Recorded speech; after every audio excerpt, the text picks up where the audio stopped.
Ready to move in premium triplex villas at Kollur APR Projects. అంటే ఇంకోటి చూశాను నేను, ఒక అడగానే జగన్మోహన్ రెడ్డి ఇంకొక రోజు చేస్తుంటే నేరుగా శవాన్ని తీసి వాళ్ళ ఇంట్లోనే పూడ్చేవాడిని. అప్పుడు బుద్ధి వచ్చేది. చంపే హక్కు నీకు లేదు, నువ్వు ప్రభుత్వంలో ఉన్నావు, బాధ్యత నీది, ప్రశ్నించే హక్కు నాది. నువ్వు తప్పు చేస్తే నిలదీస్తా, ఇంకా తప్పు చేస్తే ప్రజా సహకారంతో భూస్థాపితం చేస్తాం తప్ప వదిలిపెట్టాం. తమ్ముళ్ళు, నాకు అనిపిస్తుంది శవ రాజకీయాలు చేసే జగన్మోహన్ రెడ్డి ఫ్యాన్ ఆగిపోయింది, తిరిగే పరిస్థితి లేదు.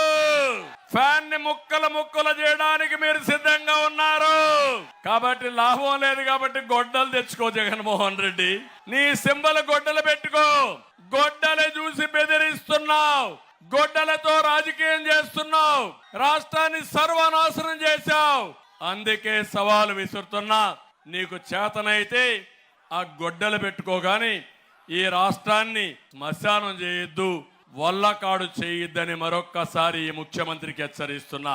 నేను అడుగుతున్నా ఇక్కడ మిమ్మల్ని అందరినీ, ఏ ఒక్క వర్గమైనా బాగున్నారా తమ్ముళ్ళు? ఎవరైనా ఆనందంగా ఉన్నారా అని మిమ్మల్ని అడుగుతున్నా. రైతులు మీరు ఆనందంగా ఉన్నారా? రైతు కూలీలు మీరు ఆనందంగా ఉన్నారా?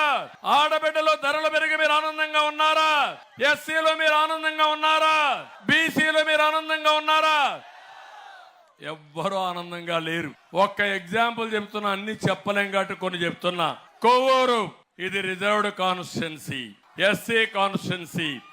ఇక్కడ వెంకటేశ్వరరావు సౌమ్యుడు, లాయరు, ప్రజాసేవ చేయడంలో దిట్ట, మీకెప్పుడు అందుబాటులో ఉంటాడు. అలాంటి వ్యక్తిని ఇక్కడ పెట్టాం. ఇక్కడుండే దళిత సోదరి సోదరమణులు అడుగుతున్నా, 5 ఏళ్లు జగన్మోహన్ రెడ్డి పరిపాలన ఎవరికైనా ఎలాంటి లాభం జరిగిందా తమ్ముళ్ళు అని మిమ్మల్ని అడుగుతున్నా. నా ఎస్సీలు అంటూనే జగన్ దళితుల్ని గొంతు కోసేస్తున్నాడు, వారికి తీరని ద్రోహం చేశాడు. దళితుల్ని నేను ముఖ్యమంత్రిగా ఉన్నప్పుడు సబ్ ప్లాన్ తీసుకొచ్చాం. దళితులందరూ ఇంట్లో ఆలోచించుకోవాలి. జనాభా దామాషా ప్రకారం సబ్ ప్లాన్ పెట్టి నిధులు కేటాయించాం.